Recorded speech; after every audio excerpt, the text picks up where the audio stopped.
And Mumbai में, और हमें बिहार में बहुत मज़ा आया एंड पब्लिक ने बहुत प्यार दिया। और घोड़ासन, ढाका, हाजीपुर, तो जहाँ जाती है वहीं पे लोग प्यार देते हैं ना सीतामढ़ी, इसको। मोतिहारी, हर जगह लोगों ने बहुत अप्रिशिएट किया हमारी फिल्म को, और हमारे जो हमारे डायरेक्टर है उनको हाँ, उनके वर्क को और हमारे वर्क को, सबको।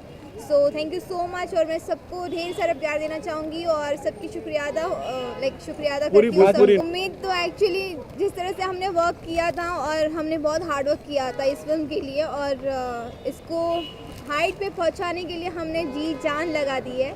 एंड जो हमारी फिल्म बनी है मेहंदी लगा के रखना, लाइक मेहंदी की जो महक होती है, उस तरह से पब्लिक ने उसकी महक हर जगह फैला दी है।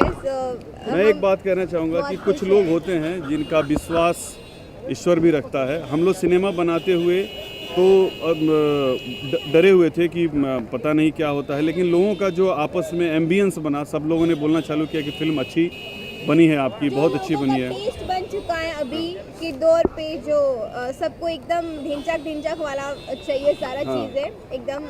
सो हम लोगों ने कोशिश की थी कि कोई जो हम जब भी जाते हैं शूट पे या शूट करते हैं तो लोग बोलते हैं कि अच्छी फिल्में नहीं आती है भोजपुरी में, इसलिए देखने नहीं जाते हैं हम लोग, या लोग पसंद नहीं करते भोजपुरी फिल्मों को। बस हमने कोशिश की है, और बस कोशिश जो मेहनत की है रंग लाई है। काजल और खेसारी की केमिस्ट्री बहुत स्ट्रॉन्ग तरीके से दिखाया गया है, बहुत पसंद कर रहे हैं दर्शक, उसको काफ़ी तारीफ कर रहे हैं, खास करके उस सरसों का सगिया।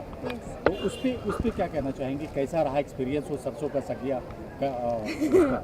सरसों की सगिया तो बहुत अच्छा एक्सपीरियंस रहा, और हमारे सिर्फ ऑडियो ही हमारा रिलीज़ हुआ है तो 50 लाख क्रॉस कर चुका है। तो हमारे लिए बहुत खुशी की बात है कि लोग इतना पसंद कर रहे हैं सरसों की सगिया। और अभी हम सरसों का साग खा के भी आई है वहाँ पे, बिहार में गई थी, चारों तरफ सरसों फुलाया हुआ था पीला पीला, और ये सरसों के साग में पूरा लोट पोट ये और खेसारी कर रहे थे। और हम और खेसारी जी सरसों की सगिया गाना हम गाने लगे सरसों की खेत में जाके। सो बहुत मज़ा आया एंड बहुत एंजॉय किया। मैं फर्स्ट कुछ लोगों का विश्वास होता है, और यही मैं बता रहा था कि जब इस फिल्म के गाने हम लोगों ने एडिट करके और कुछ लोगों को दिखाया, जिसमें सुजीत तिवारी थे, दिनेश लाल यादव थे, रत्नाकर जी खुद थे, और जैसे गाना इसका चला और एक गाना देखकर ये बोले कि ये हुई बात, और इन्होंने पहला गाना का पहला लाइन देखने के बाद ये बोला कि बस लग गया।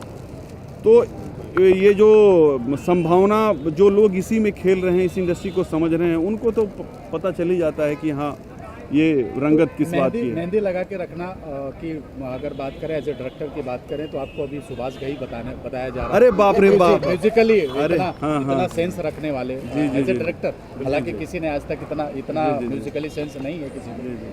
कैसे आया, कहाँ से कर लेते हो ये सब चीज़? बिल्कुल बच्चा हूँ मैं अभी, और ये मेरी पहली फिल्म है, और मुझे तो जब लोगों ने बहुत एक्सपेक्टेशन लगा दिया था, तो इसको पता है, ये रात भर आकर के मेरा हाथ ऐसे टच करके बोलती थी सो जाओ, क्योंकि मैं रात भर कांप रहा था। रिलीज के पहले के दिन, 2 तारीख की रात को, 2 तारीख की रात को, मतलब मैं तो नॉर्मल थी क्योंकि मेरी इतनी सारी फिल्में आ चुकी है, रिलीज हो चुकी है, लेकिन एक टेंशन था इस फिल्म का, क्योंकि हमने कुछ अलग किया है और पब्लिक पसंद करेगी या नहीं करेगी, क्या रिव्यू होंगे पब्लिक के, तो हम बहुत टेंशन में थे। लेकिन सर हमारे सो नहीं पाए पूरी रात, और मैं सर को सर कुछ सब अच्छा होगा, सब अच्छा होगा। क्या क्या तैयारियां की?